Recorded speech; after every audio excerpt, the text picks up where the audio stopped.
सोने चांदी के दाम लगातार पांचवें दिन ऑल टाइम हाई पर। चांदी 2,43,000 किलो पर पहुंची। सोना 1,38,000 के पार हुआ। भारतीय घरों में देश की जीडीपी से ज्यादा का सोना 34,600 टन। गोल्ड की कीमत है 4 से 50 लाख करोड़ रुपए। देश की जीडीपी है 3 से 70 लाख करोड़ रुपए।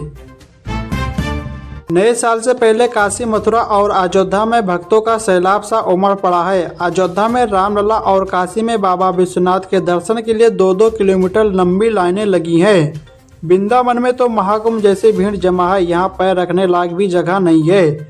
बढ़ती भीड़ को देखते हुए बांके बिहारी मंदिर प्रबंधन ने 5 जनवरी तक श्रद्धालु से वृंदावन न आने की अपील की है।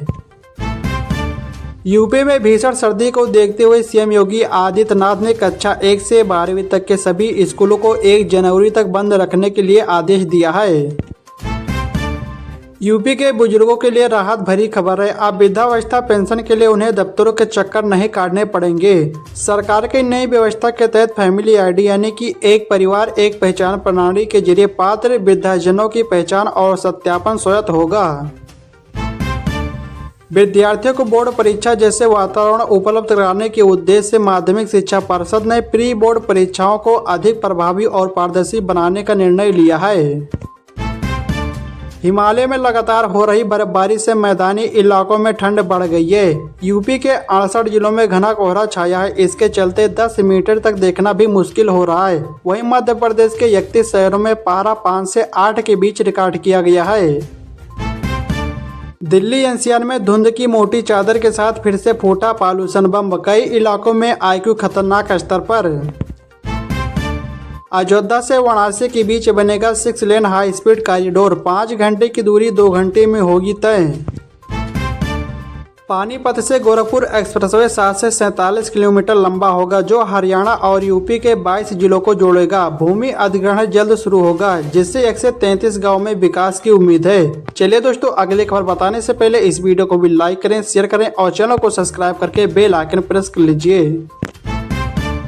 जल्द ही आपको कैब से राइड बुक करने के लिए ओला, उबर और रैपिडो जैसे ऐप में सेम जेंडर का ड्राइवर चुनने का ऑप्शन मिलेगा। साथ ही ट्रिप पूरी होने के बाद ड्राइवर को टिप भी दे सकेंगे। इस टिप की पूरी रकम ड्राइवर को ही मिलेगी। भारतीय सेना के जवान 5 साल बाद सोशल मीडिया ऐप फिर से इस्तेमाल कर सकेंगे। 2020 में लगा बैन कुछ शर्तों के साथ हटा दिया गया है। न्यूज एजेंसी ANI के मुताबिक नई गाइडलाइन के तहत जवान इंस्टाग्राम पर रील, फोटो और वीडियो देख सकेंगे। हालांकि कमेंट करने की अनुमति नहीं है। व्हाट्सएप, टेलीग्राम जैसे ऐप पर गैर गोपनीय जानकारी शेयर कर सकेंगे। इसके अलावा यूट्यूब और X का इस्तेमाल केवल जानकारी के लिए किया जा सकेगा। यूपी के प्रयागराज में माघ मेला में महाकुंभ की तरह ही यात्रियों की सुविधा के लिए दिशावार ट्रेनों का संचालन किया जाएगा। प्रयागराज जंक्शन को छोड़कर अन्य रेलवे स्टेशनों से अलग अलग रूट की ट्रेनों का संचालन किया जाएगा। जिस रूट की ज्यादा भीड़ होगी उस रूट पर ऑन डिमांड स्पेशल ट्रेनों का संचालन किया जाएगा।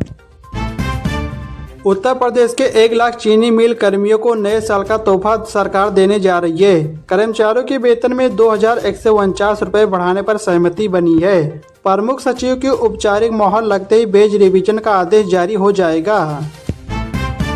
फरवरी से बदल जाएगा महंगाई यानी कि जीडीपी मापने का तरीका। सरकार नई सीरीज जारी करेगी। अभी 14 साल पुराने आंकड़ों के आधार पर कैलकुलेट होती है।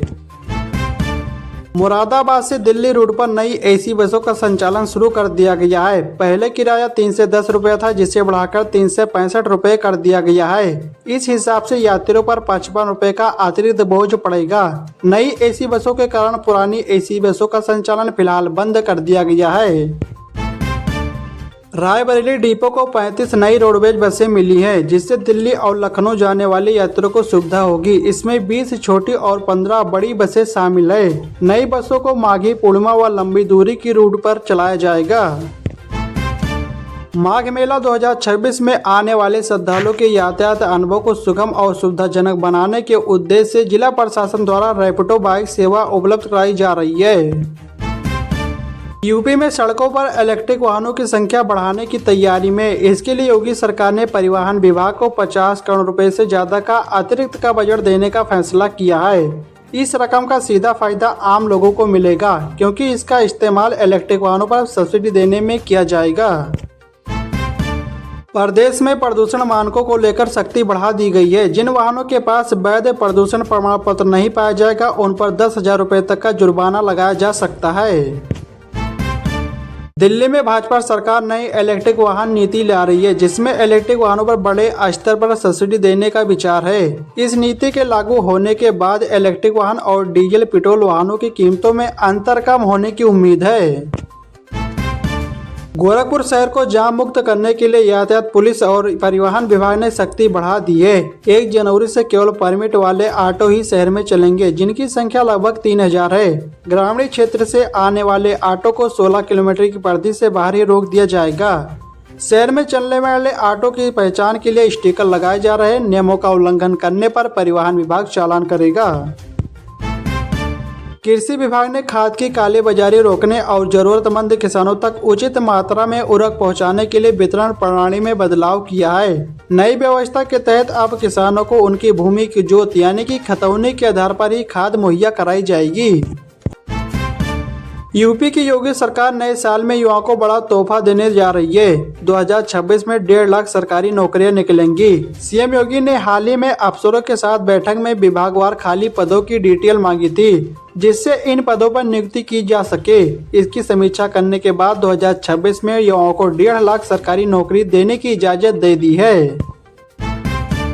मौसम विभाग ने अगले 3 दिनों तक कड़ाके की ठंड और कोहरे का अलर्ट जारी किया है। पश्चिमी विक्षोभ की वजह से पहाड़ों में हल्की बारिश और बर्फबारी की संभावना है। इसके अलावा पंजाब और हरियाणा में भी बारिश की संभावना जताई गई है।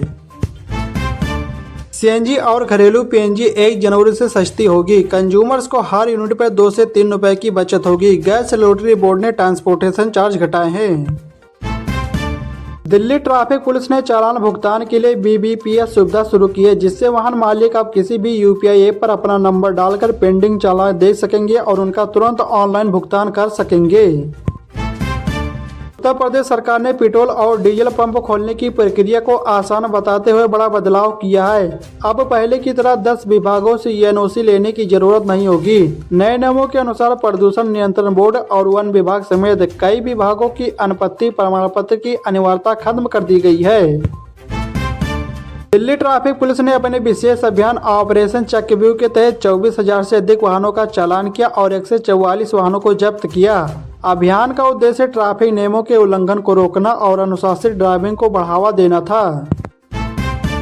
सुप्रीम कोर्ट द्वारा पूर्व में जारी आदेश के क्रम में प्रदेश के पारदर्शी विद्यालय में तैनात BEd योग्यताधारी शिक्षकों को 6 महीने का ब्रिज कोर्स कराने की प्रक्रिया शुरू कर दी गई है।